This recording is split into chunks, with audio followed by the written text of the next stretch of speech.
पापी व्यक्ति से वार्तालाप करने से आपका मन बिगड़ जाएगा। दुराचारी के साथ रहेंगे तो दुराचारता करोगे ना।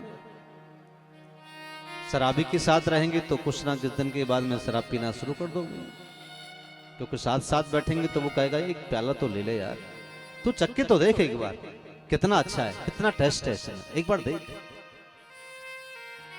अब रोज रोज कहेंगे तो वो सोचेगा यार एक दिन चलो टेस्ट तो करते हैं कैसा है।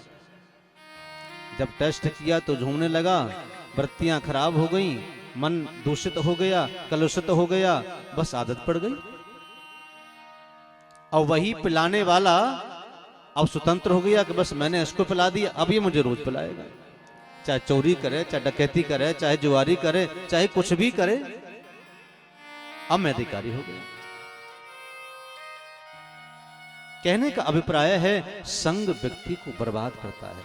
एक संग है हरि का मिलन, एक संग है दुराचारियों का संग। तो आपको निर्णय करना होगा हमें कौन सी वृत्तियों में जाना, कौन से रास्ते पर जाना है। महसूस तो करो ना, कभी संग करके देखना कैसा लगेगा आपको। दुराचारी का, व्यभिचारी का, आलसी का, प्रमादी का, ऐसे का संग करोगे तो रंग चढ़ जाएगा। लेकिन ऐसों का संग करोगे जो आपको भगवान के कार्य में लिप्त रखता है। ऐसे का संग करोगे जो हर समय आपके मन को प्रभु से जोड़ करके रखता है, तो फिर आपका मन बिगड़ेगा नहीं ना। आपका मन हमेशा एक रस में डूबेगा, एक रस में रहेगा। साहब ये संसार बड़ा विचित्र है। जिसने सही संग चुन लिया उसका जीवन सवर जाएगा।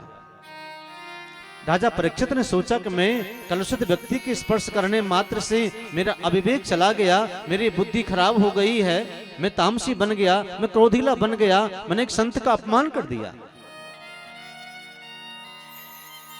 और किसी का भी अपमान भगवान का अपमान है, सावधान हो जाना जीवन में। हमारी वाणी के द्वारा किसी का अपमान न बन जाए, नहीं तो हमारा भी कोई अपमान करने वाला बैठा है। सुख दोगे तो सुख मिलेगा, दुख दोगे तो दुख मिलेगा। इसलिए अपने मन के द्वारा, वाणी के द्वारा, व्यवहार के द्वारा, सेवा के द्वारा, तन से, मन से, धन से आपसे जितनी कोई सेवा बन सके, सुख दे सको देना, लेकिन दुख देने का अधिकार नहीं है।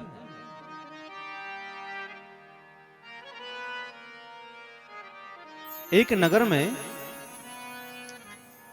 कुछ डाकू रहा करते थे। डाकू का काम था रास्ते में जो राह में चलता बस उसका सब कुछ लूट लेते और मार देते। कुछ समय के बाद में उस रास्ते 4 संत निकल करके जा रहे थे। गांव के लोगों ने रोका कि महाराज रुको, उस रास्ते से मत जाना, वहां डाकू रहता है। तो संतों ने कहा हमारा वो क्या बिगाड़ लेगा। बोले को आपको मार देगा। बोले मार ही देगा ना तो कोई बात नहीं है, चलो देखे तो सही वो कैसा डाकू है। गांव के नगर के लोगों ने मना किया, लेकिन फिर भी नहीं माने और उस रास्ते से चले गए। आगे वो डाकू मिल गए। महात्मा को रोक लिया, ठहरिए, रुकिए, कहां जा रहे हो।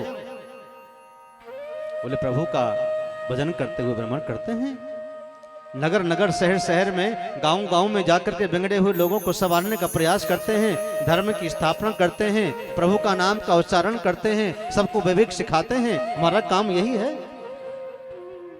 डाकू ने खबरदार, आगे बढ़े तो ये शिक्षा अपने पास रखिए, लाइए अपना दंड कमंडल, कपड़े उतारिए, तुम जानते नहीं हम कौन हैं। महात्माओं का भैया आपकी आवाज से, आपकी वाणी से, आपके व्यवहार से तो लग रहा है कि आप कोई अच्छे श्रेणी के व्यक्ति तो नहीं है, क्योंकि अच्छे श्रेणी का के जो लोग होते हैं उनका व्यवहार दर्पण होता है, व्यवहार बताता है, उनका आहार बताता है, विचार बताता है, उनकी सेवा बताती है कि अच्छे श्रेणी के लोग हैं। महात्माओं ने कहा कि हम जान रहे हैं तुम ऐसे तो हो, अच्छे तो नहीं दिख रहे। बोलो भाई, हमारा दंड कमंडल ले लो, कपड़े ले लो, खड़ाऊं ले लो, जो तुम्हें लेना है ले लो, लेकिन हम जो कहें वो काम करोगे? एक काम कर दीजिए हमारा बस। उन डाकुओं ने कहा बोलो क्या काम है? बोले जिस वृक्ष के नीचे आप खड़े हैं उस वृक्ष की डाली को तोड़ करके काट करके बस हमें एक भेंट दे दीजिए और हम तुमसे कुछ नहीं चाहिए, सब कुछ हमारा ले लो।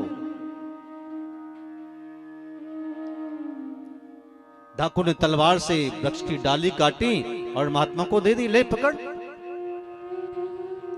महात्माओं ने बड़े आग्रह से कहा भैया अब एक काम करिए, जिस डाली को आपने वृक्ष से काटा है उस डाली में इस डाली को उस वृक्ष में जोड़ दीजिए। डाकू ने कहा कैसी बातें कर रहे हैं, जो वृक्ष से कट गया उसमें जोड़ कैसे पाएगा? महात्माओं ने कहा तो मैं आपको ये समझाना चाहता हूं कि जिसने जीवन में जन्म लेकर के संसार में जो आया है वह आने के बाद क्या ऐसा दुराचार करना चाहिए, ऐसा पाप करना चाहिए, ऐसा अपराध करना चाहिए?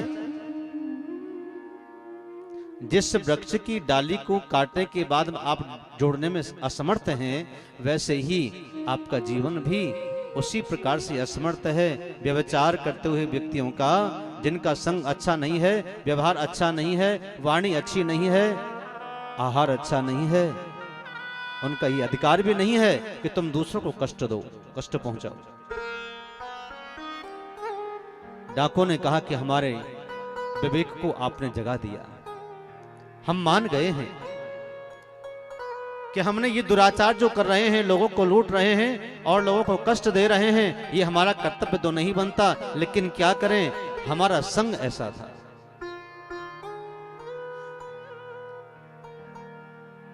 महात्माओं का दर्शन और स्पर्श और वार्तालाप करने से डाकुओं का पाप दूर हो गया।